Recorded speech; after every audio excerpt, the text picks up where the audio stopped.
Welcome, Thomas. Welcome, sir. Greetings. How's it sound? Sounds great. Sound really good. Yeah, you don't have a headset this time. You something different. No. I've switched back to my super high end floor standing Oh mic of wow. awesomeness. Whoa, this guy is serious. And oh yeah, Clearly, you're investing thousands of dollars to be on this I show with am us. I am getting very, and I'm getting like all like mic'd up and wired up here just in time to hit the road and not be back here for ages and ages. I'm leaving Wow. tomorrow for Salt Lake City. I've got a Salt Lake City meetup I'm speaking at, doing a governance talk there. Tuesday evening. Then Wednesday evening, I'm in Dallas, Texas. Thursday evening, I'm in Austin, Texas. And then by Friday afternoon, I'll be in Blacksburg, Wow. working in the office to the afternoon through the weekend. And then all the following week, and then that weekend. And then I'm going to come home and see if my wife remembers what I look like. Uh, and then the next round of meetups will be St. Louis, Detroit, and Toronto. And Toronto's got me booked in three different places over 2 days. Yep. The hot spots. It's awesome. Yeah. So cool. And then I'll hit New York on the way home over the weekend, but mostly just to see friends. Holy cow. Wow. But then I just get back to Blacksburg after that. I'm going to be much more in Blacksburg, which of course, as most folks know, is our where most of the core developers are who are in the U.S. and not in Europe or in South America or in Hong Kong, because they won't fly me there. They'll fly me to Blacksburg though. Gorgeous town. You've been, you know. Yeah. Um, Yeah. so You've been working. I'll be in Blacksburg a great deal, and the next several Mondays you'll see different backgrounds behind me, and I'll probably have a headset on there because I won't be bringing the mic with me on the trip. Sounds great. Maybe we should have a 6:50 in the morning show in Blacksburg, and we can see who's working there in the office at 6:50 in the morning. You know, just like those amazing people at Ono. Wow, Yeah, wow, I was impressed. That was a fun interview. that So was yeah. We are attracting some amazing people into this Yeah. community. I was just gonna say, there's a lot of talent and amazing people coming in. Well, it's interesting because talent is like an independent variable from whether people are nice or not. And there's some really talented jerks, and I think most of them work in Bitcoin. Uh, and it's not that they couldn't work here in our space as well, but we seem to be attracting the other group who aren't that, who are also talented but actually like people. Hmm. Hmm. I think the whole governed blockchain, civilized society, not law of the jungle approach, maybe that's working. kind of reminds me of if you look at YouTube comments versus Facebook comments, typical. You got a big disparity there. When you're anonymous, you can get away with anything you Oh want. yeah, people say stuff. There have been studies where people put on masks and you can't identify who they are. A lot of them, their behavior changes completely. There must be something wrong with me because I've never had that impulse. Hmm. Hmm. You need to go to more of I, those masquerade balls. I'm like, but I know it's still me. It's I, true. I don't know. We're all wired differently. That's why there's variety in the world.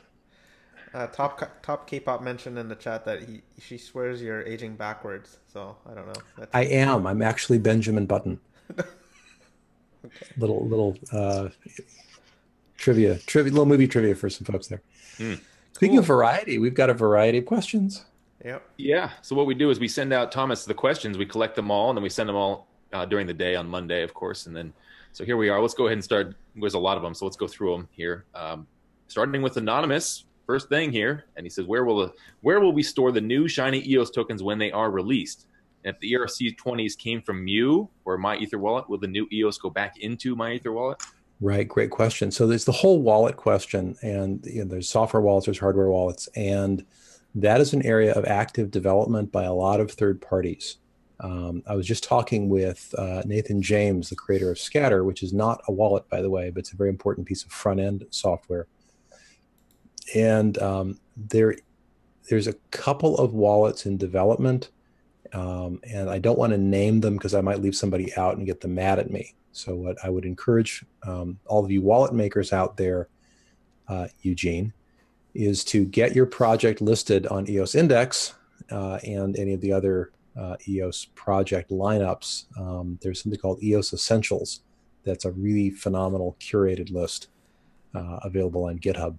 Yeah. There's eosprojects.org as well. EOSprojects.org, right.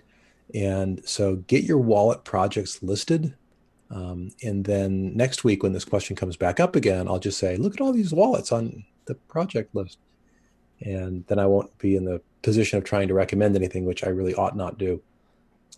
And let's just say, if you're working on a wallet now, good for you, and let us know. That's the short answer. How's that? Yeah. Okay. Works. Can I go with the next question, Kev? So, Oh, yeah.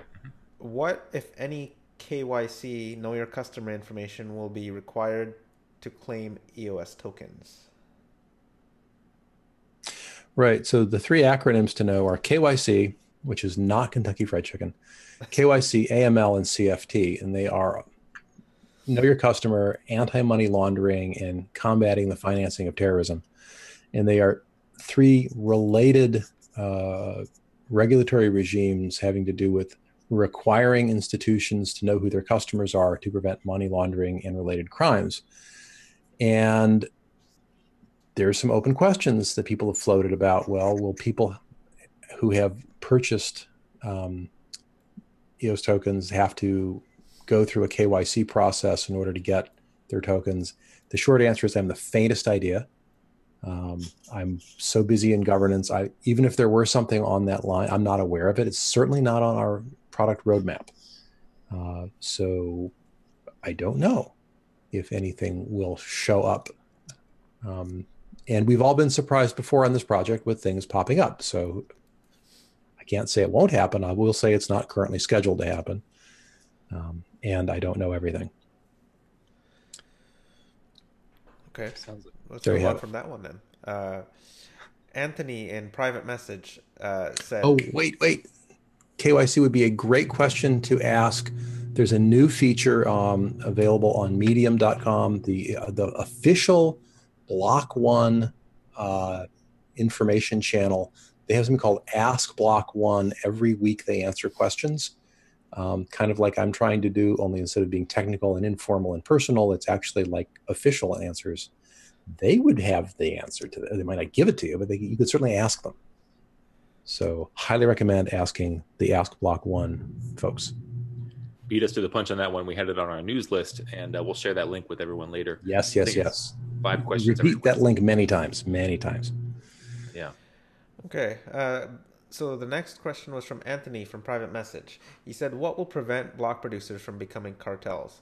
After a few years of the majority of block producers producing blocks, they will have accumulated a lot of coins where they can control a lot of the voting power.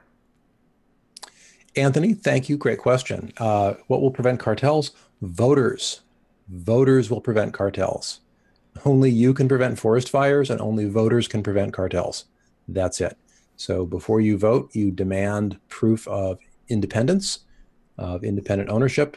You demand proof of non-collusion, and if necessary, you vote people out occasionally, if necessary. That is the front line, the middle line, and the back line of defense against cartelization. I will also challenge the underlying assumption that after a few years of producing blocks, the block producers will have accumulated vast storehouses. And I don't think that's probably terribly accurate. I could be wrong. But unlike a lot of other chains where annual inflation of new blocks runs 15, 20, 30%, which can add up fast, and you've got these mining pools that control, 50%, the top 3 mining pools control 50% of block production on some chains. Wacky. We don't have that. So you've got at most 5% inflation, probably a lot less, especially if the token value is up anything above, say, $6. And then that's divided across 21 independent separate parties. So let's say it's 4% across 21, let's pretend 20. So I'm going to get 0.2% of block will come to me before I pay my expenses. How many decades do I get to accumulate that? I mean, compound interest is amazing, but compound interest of 0.2% is not huge. So no, I don't think that's, I can think of a lot of things to worry about. That's not high on my list. Okay. That makes sense. And here is probably one of the more interesting questions I have seen and I'd never thought of before. From Anthony again in private message, he said, what if an arbitrator is automatically biased by being an EOS holder For example, if a group of block producers are on trial for collusion and the arbitrator has to decide whether 50 million of their coins gets destroyed, the arbitrator will always have economic incentive to favor destruction of those coins, and also especially if he's getting paid. So how do you handle cases like this? Right. So just to spell out what that incentive looks like, not everyone understands.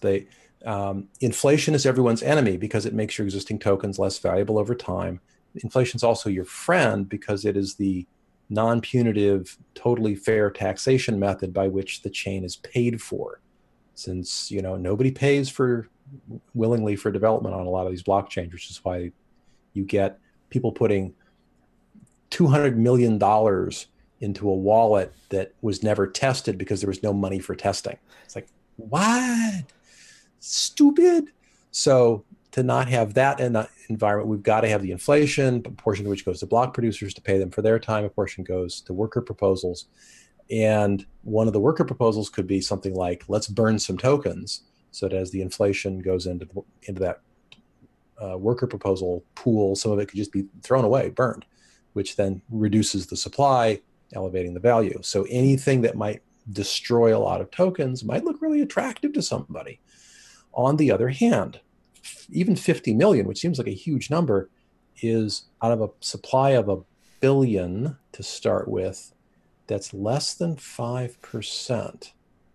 Then so I'm going to burn them, and that the value to me as an arbitrator, let's say I've got 1,000 tokens worth $6 each, so I've got $6,000.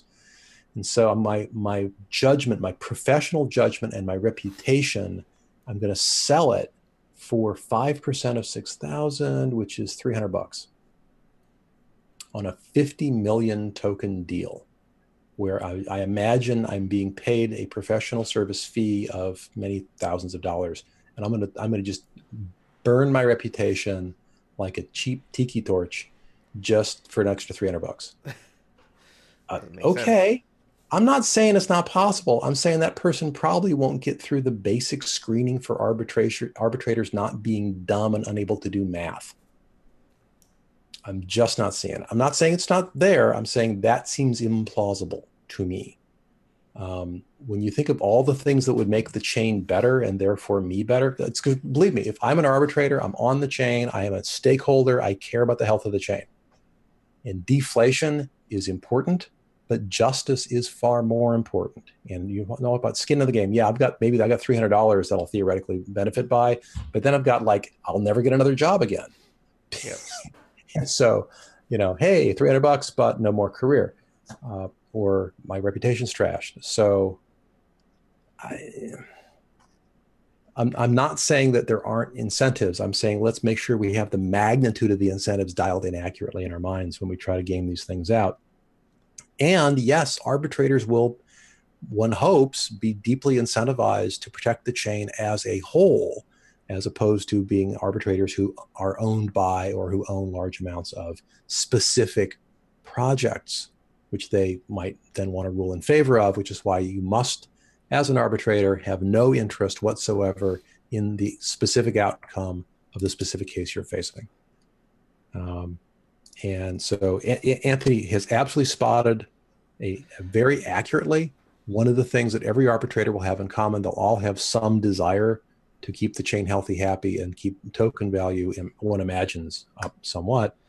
I think he's in error if he imagines that the magnitude of the incentive of deflation is somehow hugely more than my reputation, my fee, and my self-respect. So good point. And yeah, you got to watch out for that. And if you ever see someone deliver an arbitration ruling that is so egregiously awful that a child could tell that it's wrong, you have 2 appeals against arbitrators in the current default value set we're putting together. One is gross negligence or incompetence. They're just so profoundly wrong that it's laughably horrible and everyone's embarrassed for them. Or an undisclosed conflict of interest, like their brother-in-law is one of the parties in the dispute. That sort of thing. Something that would have invalidated them if it had been revealed. So yes, everyone's got questions about arbitration. Can I just say, next time you've got a question about arbitration, go look and see how arbitration works in the non-blockchain world and figure it'll probably work very similarly on the blockchain world too, because arbitration's arbitration. It's been around for many, many decades. There's an enormous body of knowledge around that. We've got some excellent people working on a simple rule set based on the UNCITRAL, the United Nations Center for International Trade resolution, and the International Center for Dispute Resolution rule set, which are related to each other. That's being worked on right now. You'll see a set of principles out probably in the next couple of weeks on arbitration. So, what if there's a conflict? What if there's this? What if there's that? All of these are problems that off-chain arbitration faces every day. These problems have been solved, okay? Thomas, is that icdr.org? ICDR.org, I believe, is the right link, yes. Great. There's another question from Anthony in private message, and this is one I had as well, too. Yeah, Anthony hit it out the park here. He's got like 5 or 6 really good questions. All right. And this one says, if I stake my tokens voting for the block producer, can I also use those tokens to vote on proposals, or worker proposals, I guess he would mean. Right. So the worker proposal code and interface is still being spec'd. It may or may not be released in June. We know that the worker proposal fund will be there accumulating tokens on day one, but the code may be a 1.1 release. We're not sure. Okay. And I will tell you that the current thinking is that when you have tokens staked for bandwidth and or CPU, those are the tokens you vote for block producer. You, I believe, will vote the exact same tokens also for worker proposals. So if you've got, let's say you've got 100 tokens that you've staked for CPU and another 50 for bandwidth, so you have 150 total, then you can vote with a power of 150 for up to 30 block producers. You can also vote with a power of 150 for up to, I think it's 3 or 5 or some number of worker proposals. And so, yes, it would be the same power level in the 2 different domains. And would there be the same 3-day lockup? Right. The 3-day lockup has to do with staking for CPU and bandwidth. Okay. So the voting just rides along on top of that. Okay. Kevin, do you have any other questions from Anthony? Well, let's see. He has a lot of them, but let's go forward to Roman from Crypto Alliance. He'd like to ask about, and we'll probably get back to Anthony because we have a lot. But Roman was asking about, has there been any discussion of the idea of universal standing, meaning that any user of EOS can press charges for a crime regardless of whether or not they are the victim? And he believes this would create a lasting law-abiding society. Right. There will almost certainly be some actions that will be considered, not quite crimes against humanity, but kind of like that, crimes against the blockchain. Buying and selling votes is definitely one of those. There will be a class of activities that if you engage in them, you will be harming everybody. And that gives anybody standing to come after you if they've got the evidence. Now, if you try to bring a case and you don't have evidence, you will probably lose your deposit, lose your case, and maybe subject to a counterclaim. So don't go making wild accusations. And we're working actually right now, and I'd love to get Roman's input, anybody else's, on what classes of things should be considered crimes against the group, and therefore anyone would have standing. And also, I want to start putting together a list of potential penalties with the expectation that first-time offenses really should be treated gently, and that we really want fast action, certainty, and the opportunity for people to be rehabilitated and re-enter the group. So we want to be fast, accurate, and gentle, I think, is our current belief set. Hopefully that'll stand the test of time. Makes sense. Yeah. And we should ask about, let's go back to Anthony here. What location info will be available about block producers in your mind? And he says this with a concern that if exact locations are known, a large-scale attack would be much easier. Yeah, I don't know that large-scale attacks are realistic in any sort of physical sense. It's like, is George Soros or the Illuminati or fill in the blank, going to be helicoptering in bands of, black jumpsuited ninjas to take out, 21 block producer data centers. Even if they do, it'll take us about 45 seconds to switch to the backups or the backups of the backups. I mean, it's a blockchain. It's really resilient. Maybe I'm being complacent, but I'm just not that worried. So, the block producers will reveal as much information as they choose to reveal, and the voters will vote accordingly. And I personally, as a future potential voter, if and when I'm active on a blockchain and I have any tokens, I'm going to want to see that someone's got an actual data center and isn't afraid to tell me where it is. At least what city it's in, what backbone's he attached to, what kind of latencies he got.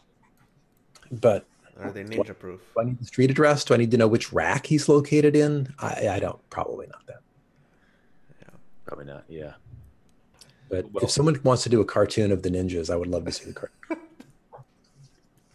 If these handheld drones get any more advanced, we may be in trouble here. Oh, no kidding. Yeah. Weird world we live in. I know. Yeah. Let's go to Anthony again. Go. You have one, Bluejays? Go ahead. We can go back to Anthony's. I just wanted to talk about one from Ross Go from the forums. He's hoping to talk about whether block producers can vote for themselves, and furthermore, vote for themselves with the tokens they own. Yeah, you can only vote for yourself with tokens you own, because tokens you don't own, you can't vote unless you're a proxy. In which case, you should be voting the way the proxy giver asked you to. My current belief, and this is, we have a little more tuning to do on the governance front. My sense is that people who own, let's say, less than 1% or less than 1/10 of 1% of all outstanding tokens, they should vote any way they want to. Vote for yourself. Absolutely. If you've got more than 1% of the vote, maybe you're getting close to 10%, which we are very seriously writing. I've already drafted it. It's not released yet, but my Constitution draft has a provision that no one can own more than 10% of all tokens, like a hard cap at 10%. Like if you own more than that, two things happen. One is you get too big. Number one is you get too big. Number two is you start to take on aspects of being a fiduciary for the rest of the group. And if you're a fiduciary, the token starts to look like a security, and that is unacceptable. Because we have a token that you swap, by owning it, you get CPU bandwidth, and if you stake it for storage, you get storage. That's what it does. Yeah. That's all it's intended to do. And turning it into a security totally changes the nature of the chain. And so we're baking in a lot of things to prevent the stealth implicit securitization of the token. One of our provisions is that no one is a fiduciary, and no one can ever be a fiduciary. And so we want to have a hard cap at no more than 10% ever in any one person's hands, or what's called a beneficial interest. So no shadow ownership behind the scenes either. But if you've got like less than 1/10 of 1% and you vote for yourself, I don't think that's bad. I don't think that's noticeable in the grand scheme of things. So we've seen a few. That's interesting to hearing about the new cap idea. And I'm wondering about Sybil attacks. Of course, that's a constant. How do we control folks just spreading out their coins over all kinds of different wallets? Yeah, right. I could have 11%, but 6% in one wallet and 5% in another, and then it looks like I'm okay. And that'll be hard to guard against. And blockchains are stuffed full of data.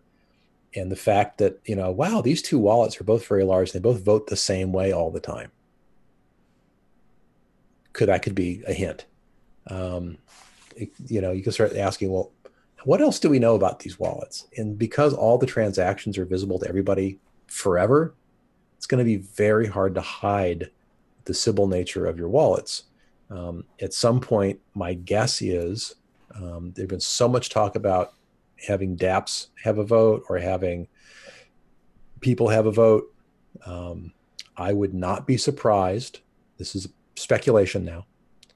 I would not be surprised if there were movement to have the one token, one vote offset by some secondary voting thing. So it would be like a House of Lords and a House of Commons, and then they would both have to vote on certain crucial like upgrades or whatever as a long-term future, not as a June thing. And that would be interesting. It would tend to mute the whale power, and it would be very hard to be two people. And to be two large people with big token holdings would be even harder. So I'm suspecting we're going to have some form of maybe pseudo identity, if not hard identity, fairly early. So we don't see a lot of whales right now, it looks like, from the analysis I've seen of token distribution. And I suspect the community is going to move towards wanting some kind of one person, one vote something, which will tend to counteract both the Sybil attack and the large whale. And we'll see. I mean, this is where we as a community have got to decide where we want to steer the ship and how we want to be. Will the data be available to be mined so that you can figure out correlations between voting? It's a blockchain, so all transactions are always available. Great. Okay. And now we'll go back to Anthony again. He's talking about a statute of limitations on claims. How much time does the accused have to respond to a claim? And he fears a claim that can be timed when the accuser knows that the accused will be inactive. For example, he sends 100,000 EOS to someone for cash, and he knows that person is going to be in the jungle for a month. He's saying he waits until the person leaves and then opens a claim for the funds. And if that user has 30 days to respond to the claim, sure, and he will automatically win. Right. It's a great question. We do have a couple of different timers set in the default settings for arbitration. We'll see what the final rules look like. There's, a 30-day response time. Like you have to respond to a request for arbitration within 30 days.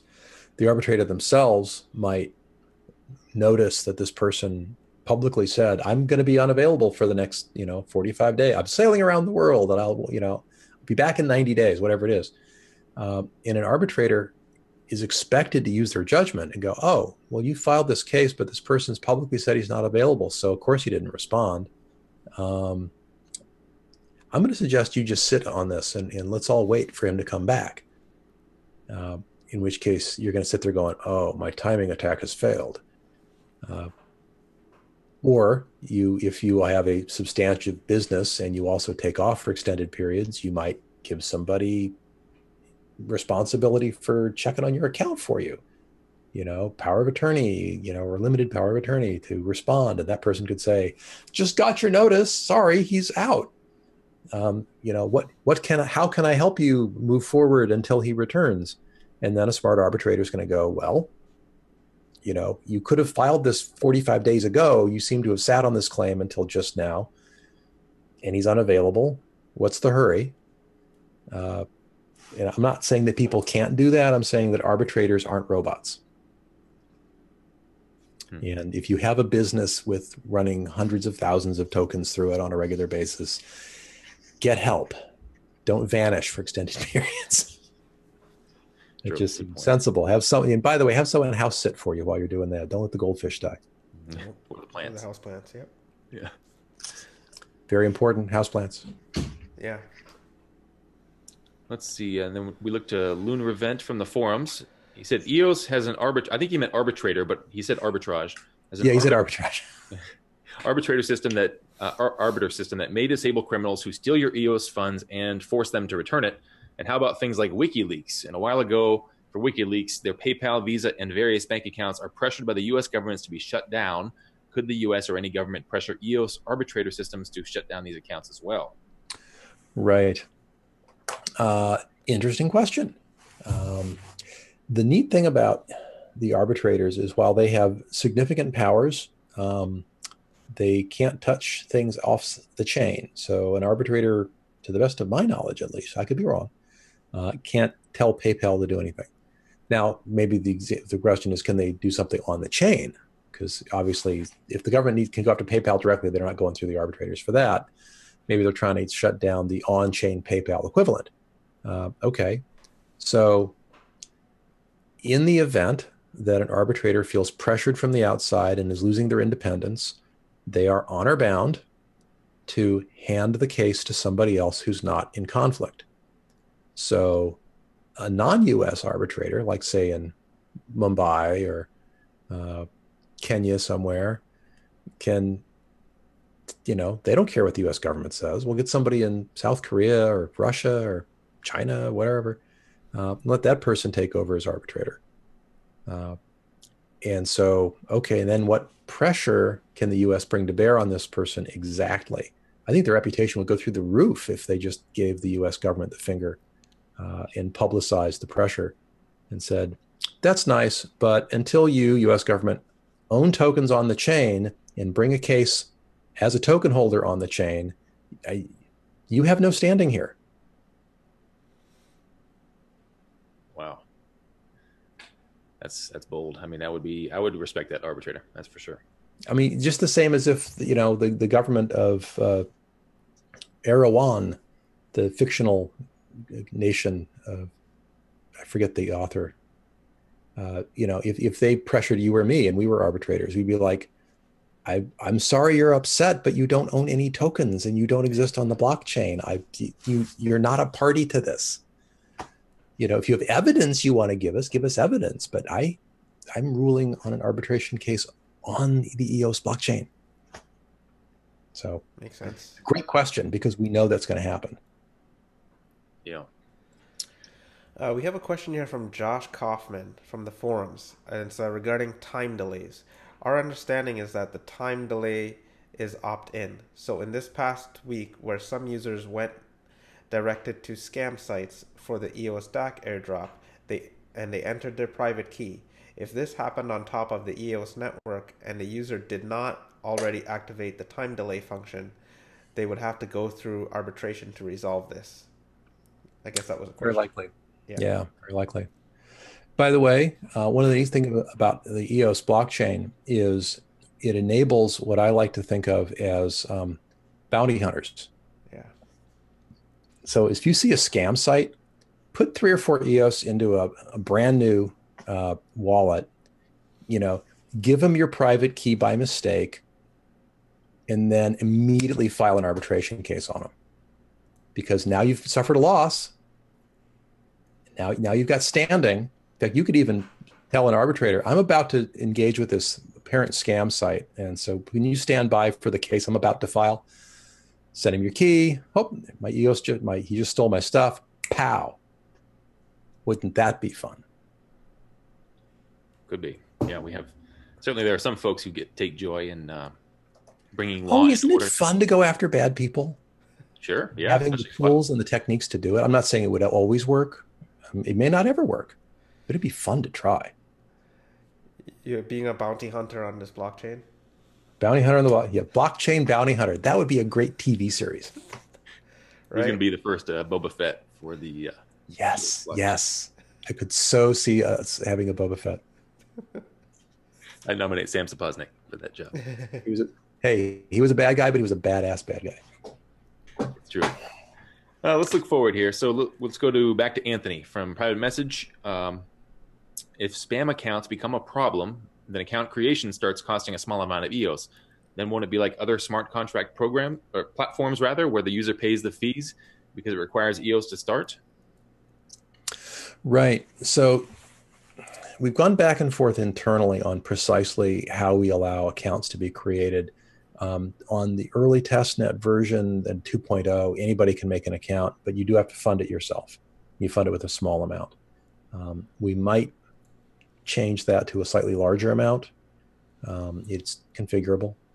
And we might have certain people empowered to be account creators who provide that as a service. Unclear to me what the best way forward is. Most people who are initial users because they already participated in the ICO. And so their account's preloaded in the Genesis block or right after Genesis when we insert all the accounts. So you won't have to make an account. It'll be there. Spam accounts. So here's the other thing. People spam you because it costs them nothing to send an email. We don't have an email system. We have a blockchain. What are they spamming exactly? Transactions?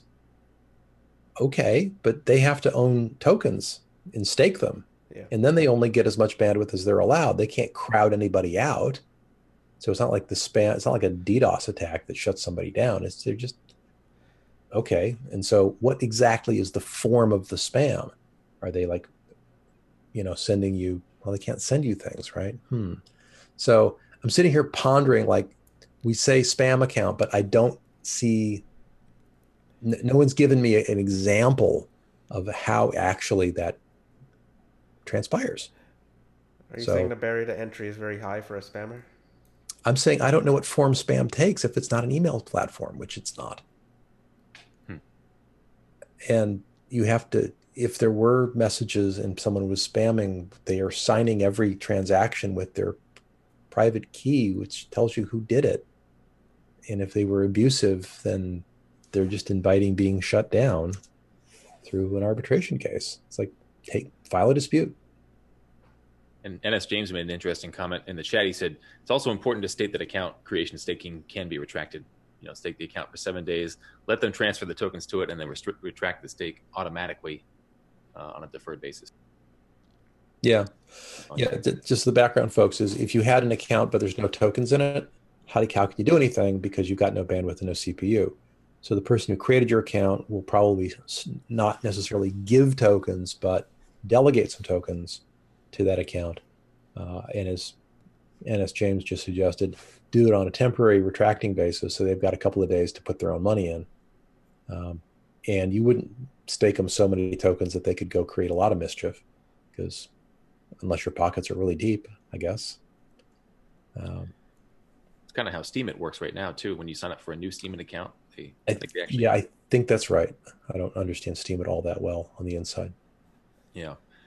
And of course, a lot of end users, they won't have to worry about any of this stuff. Of course, they'll have a DApp and they just know they can interact with the whatever DApp it is. So should be pretty straightforward. A lot of people will end up, quote unquote, using the blockchain without ever having an account. All right, they'll be interacting using the DApp's account. Sure. Yeah. One interesting question from Anthony from private message. He says, "What is light client as a smart contract?" I believe this may have come from some of the things that Dan was writing in the chat. Right. So we're way at the, like, how the atmosphere has got this layer where it's too thin to breathe, but it's still technically atmosphere. We're up there right now for me. I'm like, I can't, I sort of know some of this, but not very well. Okay. So my best amateur shot at an answer, and we'll see. Light clients are capable of, if I understand it correctly, verifying transactions on that chain over there. And so if I have a light client in a smart contract, then over here in this chain that the smart contract lives in is a light client that can verify something over on this chain over here. It's like, what? Cool. So you can prove that you can have a transaction that requires somebody to do something on Ethereum, and then you prove he did it, and then you do the next step on EOS. It's like this, like, you can prove they did it. You've got, it's like guaranteed delivery it's like, so you can have transactions depending on transactions on other chains, private chains, side chains, other people's chains entirely. Interesting. Tezos, if it ever launches. Yeah. Just kidding. Well, while we're breathing that thin air, let's talk just a little bit about the block producers running multiple chains with inter-blockchain communication, because there was a question on the forums. It actually wasn't in the summary there because this came in after I had sent you that. Anyway, so asking about inter-blockchain communication will be the most radical way for EOS to scale. And if EOS tokens will be the one currency to be used in all those EOS nets, does that mean that the reward will be split by 21 block producers for each chain and by the number of supported chains in existence? Right. If that's the case, it would become very difficult for block producers to sustain powerful enough architecture. Isn't that? Yeah. I wondered about that too. Is there one main chain and then say there's 3 big side chains, and I'm a block producer producing blocks for all 4? Are they all experiencing inflation and they all paying me? Are they all paying me the same token or different tokens? I don't know. It's entirely possible to launch an EOS IO software-based blockchain with no token at all. Mm-hmm. And some of the side chains will be very simple ones where there is no token, where it's a private side chain where you control who logs in and you don't even have to do rate limiting. Sure. So you're not going to be required to have those tokens. And I imagine side chains will be fairly low impact, maybe cheap to run, or you'll own them and you'll own some servers to run them on, or you'll be part of some private consortium that runs those servers. We'll probably see 1,000 different configurations there. But I will say the short answer is I don't know. And it's terrifying and exciting and wonderful. And I can't wait to find out. You sound like Bluejays and I when we talk about the news after you leave. We don't know what's going on, but sounds great. We're excited. Yeah. We're at double space. I would love to say, well, we could look at the example of A, B, and C who've already done that, but no one's ever done it that I know of. So even if I had great certainty on what would transpire, that would just mean I was certain. It wouldn't mean I was right. It's just like the boot process that we talked earlier on about with EOS Canada. It's like, how's it going to happen? Well, we don't know. We've never done one like this before. Well, the good news is, and EOS Canada, by the way, have done amazing work on the EOS boot process, more than anybody else. They've done tremendous work. They've created so much value for the community. I'm so grateful to them. We're going to be going through the EOS boot process many times between now and June 2nd. Excellent. So somebody may say, I don't know how to do the boot process today. I promise you, when you've done it about a dozen times in an afternoon, you'll get good. And then we start throwing in test cases and weird failure errors and make you catch the errors and stuff, Great. The bad BIOS boot by someone who's malevolent and tries to give themselves extra coins. And how do you catch it and shut them down and try again? Sure. Start with hello world and then get better. Yep. True fact. Excellent. Are there more questions, Kevin? Well, we certainly, let's see. So Anthony, he's asking about protecting your coins. Isn't it best to send them to an exchange and then send them to a new account? And that way your coins can never be frozen or reversed? You could certainly try. He's saying that it almost sounds like he's asking whether it's beneficial to not own your property. Leave it on the exchange. And or to move it in such a way that it's hard for someone to know that it's yours. And basically that's the multiple account hack where you do something wicked with your Fred sock puppet, and then your Fred account sends it to an exchange or sends it to your Barney sock puppet account, and now the Fred account's in trouble, but it has no assets. Those assets went onto the exchange somewhere, and who knows where, and you can't see inside the exchange unless you somehow manage to subpoena them or something. Good luck with that. And so the person controlling the Fred and Barney sock puppets has now successfully ripped you off. I will say what I constantly say is trust should be earned. Don't do transactions with people you don't trust. Look for vendors who have reputation, who've been doing transactions with other people, who have put coins or tokens in a performance bond that they can't withdraw. So if you want a judgment against them, there's something there for the arbitrator to draw from to pay you back. And if you are doing large deals with an unknown person with no strong identity, no track record, no performance bond, and you don't know them, I don't know that you'd buy a used car from somebody under those circumstances. Why would you do it on a blockchain? Yep. So, buyer beware. Yeah. Caveat emptor, and don't be an idiot. Yeah. And arbitration can help. Arbitration could have stopped the DAO hack, and arbitration could have stopped the parity wallet bug, for instance. But it's not a panacea. There are no panaceas, folks. Nothing fixes everything. Just common sense. Protect yourself.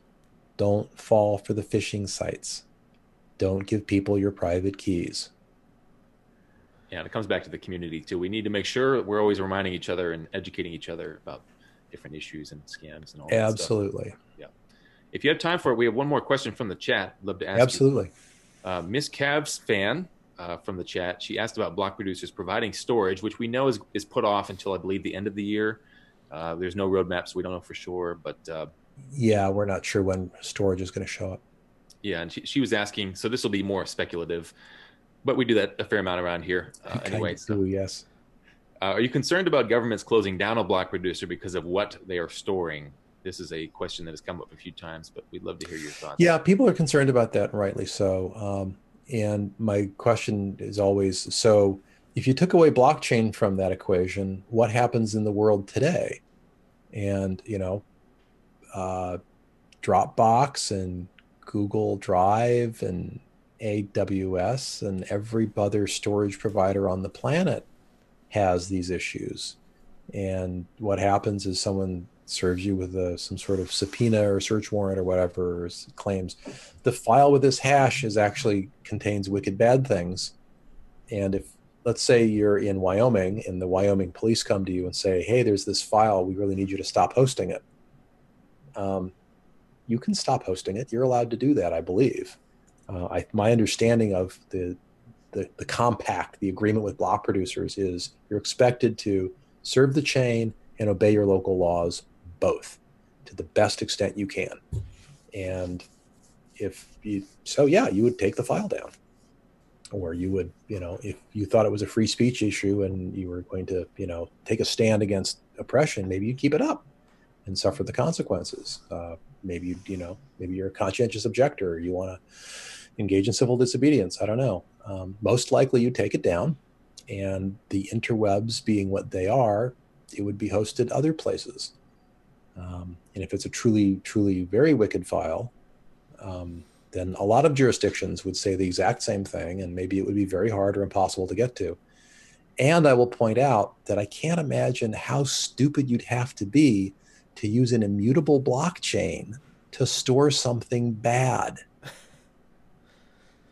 It's like, why don't you just go down to the police station and hand yourself in right now? Say, I was thinking of posting this on a blockchain, but let's just cut to the chase. Here, arrest me. Come on. Maybe that person hasn't heard of a USB stick. It almost reminds me of Bitcoin was called the coin for criminals for a while, but then everybody realized the FBI is actually tracking Bitcoin transactions. Just very, very well. Yeah, there's a wonderful, I can't remember her name now, but she was on a couple of episodes of Unchained and was interviewed. She had done prosecution of cyber crimes using the audit trails in Bitcoin, and they're apparently excellent evidence. Sure. Immutable blockchain. It's like, look at the cryptographic signatures. This isn't forgeable. And we captured his hard drive, and here's the private key that signed that transaction there. It's like, dude, records don't get lost. Yeah, of all the places to have evidence, a highly replicated, unforgeable, immutable blockchain is like the last place I want my fingerprints. Right. You know what's fun is that everybody loves a good, stupid criminal story, and we're going to have a few of those, I'm sure, on EOS in the future. Oh, yes. Only a matter of time. We'll have a good laugh, I'm sure, at some point in the future about some of these stories. So, yeah, thank you, as always, Thomas, for coming on. What? That's it? We're done? Well, I think so. Bluejays, do you have any other questions there that I missed? I think we asked most of them. I think Anthony had a couple more we may be able to look at. There was one I really wanted to jump on because I thought it was interesting, having to do with you have to file a fee when you file a grievance or an arbitration case. And the answer is yes. You will have to put down a deposit. And if your case is frivolous, you will lose it. And if your case is frivolous and abusive, you might actually get a counterclaim filed against you. So don't be stupid and don't abuse the system. Okay, that's a good one. So to be clear on that one, that is for somebody who's initiating a claim versus a proposed bad actor. Yep. If you need to file a dispute, there will be a filing fee. If you prevail, you'll almost certainly get it back. And a lot of disputes will be in between people who have a contract with each other, and the contract should say, X% of the value of this contract will go towards the fee for arbitration. Okay. So it's actually prepaid, and it just funds arbitration from that. So there's always skin in the game. You always want people to have skin in the game. And what kind of fee, relatively wise, are we looking here? Well, if you look off the blockchain, something like the Oregon Arbitration Association, there's a Portland arbitration group here where I live, and their default fee is like $600 to file. Okay. Um, and I imagine we'll probably have some less expensive ones with volunteers running things for small dollar, yet but emotionally important to people disputes. And I was talking to a really interesting group, SageWorks. They have on Ethereum a software development kit that lets you build arbitration into your smart contracts in an automated way. And one of their people had worked on eBay, and eBay uses an artificial intelligent bot to handle the vast majority of arbitration cases. Like 95% are handled in an automated fashion without anybody like raising their hand and wanting to dispute it and Wow. take it to because honestly, most so-called arbitration cases are going to be customer service issues. Sure. Like, oh, you're not happy. Okay, you're a merchant. You just spent $20 in advertising and marketing to get someone to work with you. They got $100 deal for their first purchase, and you know your lifetime value of that customer is going to be thousands of dollars from repeat purchases, and they're not happy. Are you going to fight them? Or are you going to do everything in your power to make them happy so that they are happy with you and come back and buy again? This is not a hard question. The vast majority of blockchain disputes in a governed blockchain will be handled amicably between the parties involved, because that's who we're going to attract. So That's the business we're going to have. So even and you mentioned that they will be handled. Even the threat of taking something to arbitration could be a Yeah. barrier, right? Well, in the fact that you've got it available to you, it's like, look, hey, let's okay. What if you're a developer? I want you to do a couple things. Number one is look at the Ricardian contracts video, so you understand how Ricardian contracts fit in with your smart contracts. And if you don't have that video, I will be sending it to Bluejays and Kev here in about 5 minutes. Make sure that you've got a clear Ricardian contract that goes with your smart contract, so it's clear what the terms are. And include an action or a method in your contract where either of you can hit a button and say, invoke arbitration, which freezes the process and notifies an arbitrator. And you could even have a lower level one where you have like a customer service button where the person can hit that and just notify you that they're not happy. Wow. Build it in, people. Wow. Build it in. That's wow.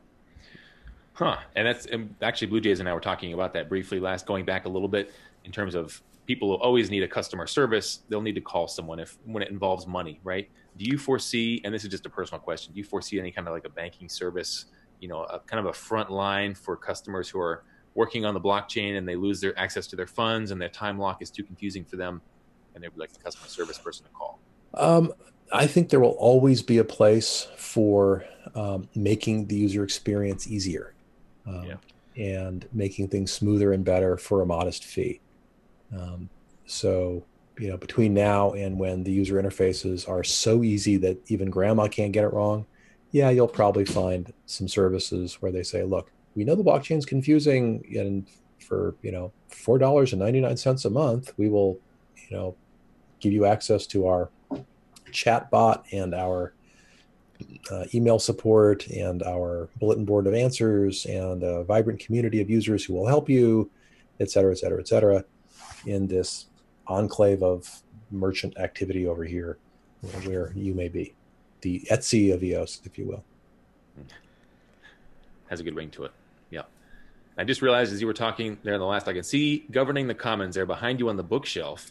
It has migrated to the bookshelf now. So there it is. Put it there on purpose so it'd be visible. Oh, okay. Well, yeah. It may be hard for the folks watching. Posed it there. If you're not familiar with the cover, you're not going to recognize the little hands in a circle paper cutouts. I don't know about you, but my cover completely wore off. I just use it so. Yeah. I'm very, very gentle on books, so I might get a book cover for mine. Nice. Yeah, you'll also see Jordan Peterson's Maps of Meaning up above. Sheldon will like that. Yeah.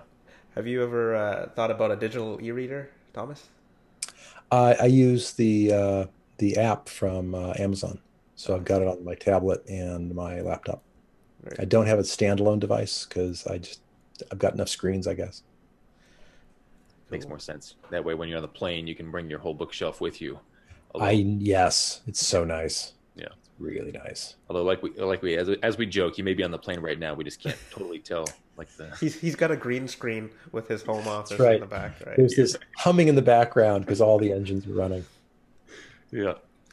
Well, yeah. Thank you, Thomas. As always, we love talking to you, and of course, we get a lot of comments on your videos and your question and answers. People love hearing it from you. So, thanks again for coming on. Well, I'll keep coming back until they're sick of me. How's that? I'll see you guys in a week, Monday. I should be in Blacksburg then, and I think the following Monday as well. Okay. Yes. In the meantime, if you have questions, obviously send them to Bluejays and Kev, and they will collect them. If you have an urgent question, I'm happy to try my best on Telegram with those, or just post them in the dev channel or whichever channel is most appropriate. Gosh, there was one other thing I wanted to mention. Nope, I've lost it. I'll see if it comes back to me. Any closing thoughts from you guys?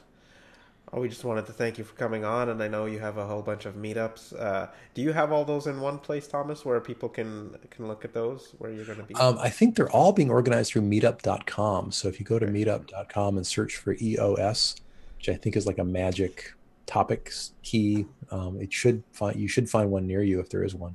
And if there's not, you should start one. Yeah, totally definitely. Start one. And if I can't travel to see you, I will I'll dial in on video and talk to your meetup if you'd like. I just did that for EOS Moscow on the 11th of April. Wow. I was going to do it for a group in the Ukraine on this coming Friday, except I'll be in the Philadelphia airport with 45 minutes to catch a flight and I don't think I can do a meetup under those circumstances. I was willing to try it, but it just didn't seem plausible. Yeah. So we're going to get David Moss to do the Ukraine meetup. I remember the other thing I was going to say. Several folks have asked for just short videos where I say hello to their group. So I did one for EOS Gravity and EOS Union and a couple of others. And I have my own YouTube little collection of hello videos now, welcoming people to the EOS community. And if you'd like one for you, I sent one, by the way, to EOS Go as well. I think you guys liked it. Yes, we loved it. Thank you. Yeah, good. Meant every word. Okay. So if folks would like a simple, 1 to 2 minute long video from me saying hello to your group and welcoming you to the EOS community, I'd be delighted to make it. They will all have the same equally low video production quality because I'm going to be on the road, and you'll see whichever hotel room I'm in will be behind me, and it'll be whatever headset I have with me or whatever local microphone it is. But it will be heartfelt and it will be fast. Thomas Cox, you're like the Walmart greeter of EOS. I am the Walmart. Yes. I'll get a little vest. We need to add that to your t-shirt collection of your meetups. Not quite the glory I was aiming for, but at least it's useful. And if I can be useful to the community, it makes me happy. Yeah. Well, I mean, safe travels this coming week as you're all over the place, and your roadie crew will have a hard time keeping up with you. So yeah. We'll see. And in May, St. Louis, Detroit, Toronto, that's going to be awesome. And I'm looking forward to figuring out what we're doing on launch day. I think we're going to need to do some live streaming. Maybe someone who does. Oh, wait, maybe you guys would do a live stream. We'd like to do something that. to think about. Yeah. So we'll have to kick that around offline. Sounds good. We'll do so. All right. I'm going to run. Take care. Thanks. Thanks, Thomas. Thanks, Thomas. Yeah. And thanks for the message.